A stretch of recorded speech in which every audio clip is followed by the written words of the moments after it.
I get a bit of steampunk from this. You get a bit of steampunk from it, do you? I do. Do you get anything else from this? Oi oi!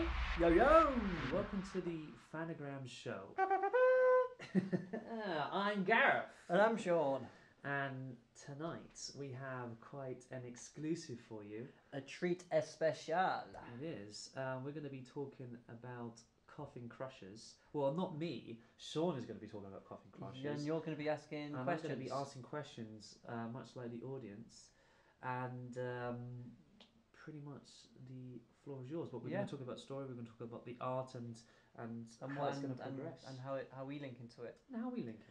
Okay, so I'm basically trawling through Kickstarter. I quite like it. I've picked up some good stuff from it. It's good. I like it. And this Coffin Crushers is a comic. And basically it's kind of a vampire setting. Okay. So, well, once upon a time a vampire rose up, pushed humanity to the edge, to the brink of survival. One single vampire? There was one single vampire that spawned other so vampires. A bit like Dracula. Yeah, Okay, yeah. got you. And pushed humanity to the brink, and the only way they survived was by forming these castle clusters. Okay. They're kind of like these lights that are for nighttime that are some type of sunlight stuff. It's all pretty vague because it's just kind of keeping spoilers back until like people actually get the comics. Otherwise, yeah. I'll just tell you everything here so you'll not buy the comics. Yeah, exactly.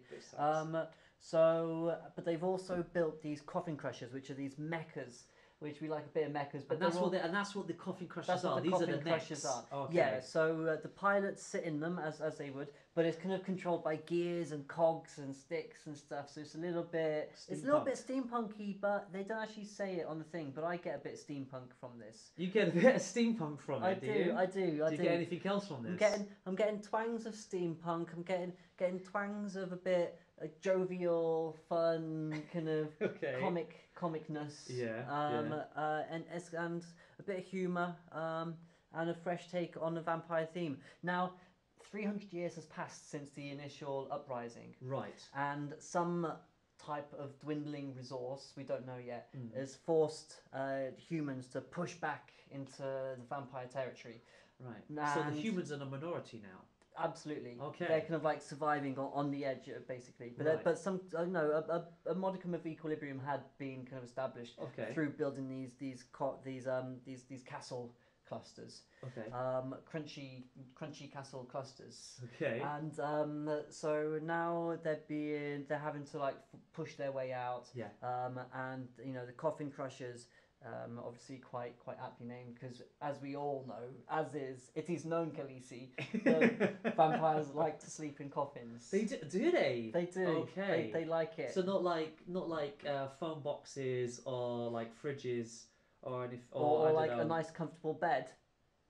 No. I think vampires could close the curtains. Yeah. I think I've seen films before when like vampires have just been chilling out in their bed and then someone like does.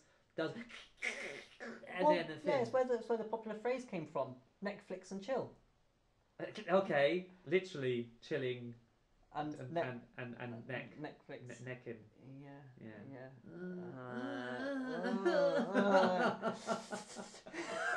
Yeah. So basically, so I really like this idea. What's going on in the comics. Sounds like a very cool idea. Like when you told me this sounds cool, but what really interests me, and you're showing me some of the art now. The art looks phenomenal, doesn't it? It does. Looks really nice. It does. It's simple, really but there's a load of detail in there. Considering it reminds me of Borderlands. It does. I don't know about you. Yeah, you're right. But what they've done, they've kind of like explained kind of a bit of backstory from the main characters, the pilots that are in this, and the team. And when I looked at this, my mind straight away jumped to RPGs. Like you could really run an RPG. In other updates, they've kind of explained how the actual mechas work. You've got how the actual harness, the seat sits into it. So he's really gotten into how there's certain weapons. Wow. Okay. Yeah. And each mecha has its own kind of style and personality into it. Yeah. And I just thought this would be amazing fun to play as a role-playing game. Right. So I sent him a little message. Yeah. Got in touch. to our delight, he got back. Cool. He's actually shared some exclusive artwork with us, some pre-release artwork. And you can find that artwork, can't you? Yeah. Where can you find it? You can find it on...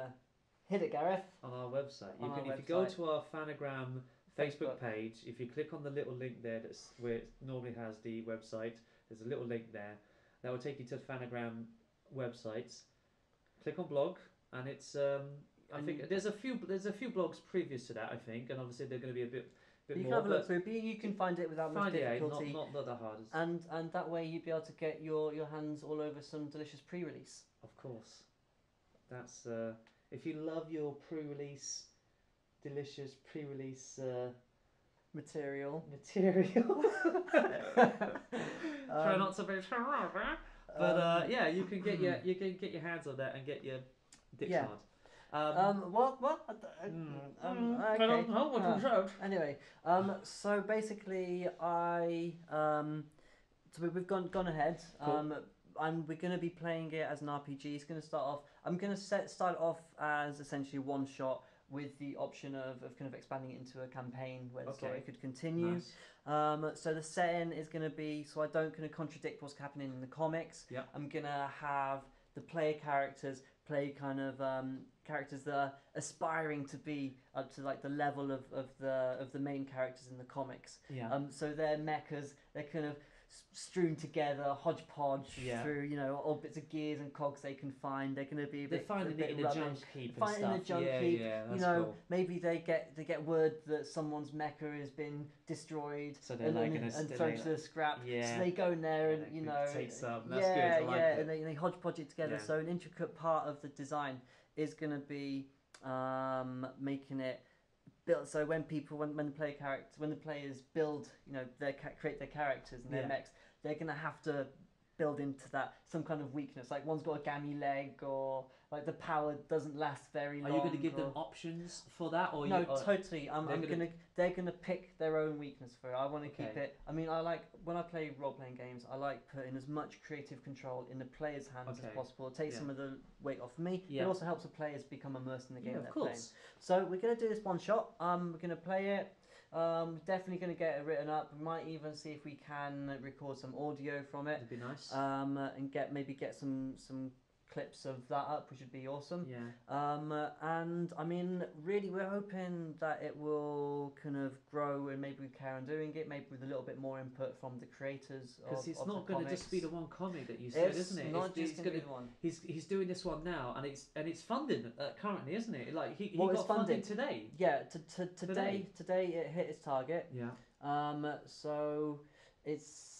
I mean, it's what is it on now? It's just over. Yeah. But there's still almost 2 weeks left on it. Wow. And as you know, people click remind me later. The last 48 hours, you often see a big surge. So we're hoping it's going to be popular. Also, just to see it come alive. Be nice. It's a really nice comic, and I'm definitely going to be backing it. Yeah. And I'd like to get hands on that. So the comics, they come signed as well. That's great. It's always nice to have, like, certainly if you get into the like the process. Yeah, and everything. You want it signed, don't you? It'd be like, it'd be cool. And there's some nice pledge levels as well. Oh yeah. Stretch goals, things like backstories for different pilots. A map of the human city, which I think would be awesome for the role-playing game element of it. Okay. I'm pretty excited about this. And the art really tickles my nether regions. Your nether regions. Yeah, my nether regions. And where is the guy from? The guy is from the Netherlands. So maybe he's tickling the right areas in the right places. Maybe. I don't know why I'm going to do an Italian accent, because that's not how they speak over there. It's also not how they speak in Italy. That's right. But I know, you just add an A on to everything. Yeah. Even though Mario doesn't, does he? Oh, it's a B. He does. Yeah, he does add everything. But definitely check out the blog. Check out the exclusive art there. It's really, really cool. All the links are provided there, so by all means, You can check the check Kickstarter. Facebook, check the Kickstarter. And then he's got his own page as well, right? And that's all linked on his Kickstarter. And there'll be an update from our RPG session there's going to be on his Kickstarter as well, nice, just so you can see it's 100% legit. We're not just randomly talking about stuff and we'll be like, look, we're doing all this stuff, and we just literally just taken it and stolen it and say, hey, that's exclusive. Yeah. No, the artist that has come back to us, and he's anyway. And How's it going? How was your acting in the New Planet of the Apes film? Was that did you enjoy doing that? I don't know. You've kind of put me on the spot. I don't know what you want me to. What do you want me to say? It was kind of bananas at the start. Yeah. But then, I mean, it was a bit crazy. Did you have to split? I did have to split because I couldn't do the entire thing because it got a bit ape. It got a little, it was a little bit hairy as well. A little bit hairy, and I didn't like. I couldn't really cope. Yeah, and then and half the crew were swingers as well. I mean, which is a bonus, right? Yeah, I mean, I didn't want to split because of that, but yeah, it was a little bit stuff. And also you're an idiot. But I mean, that was there's another apart thing that, that apart from that. Cool. But tickled my nether regions. Your nether regions. Yeah, my nether region.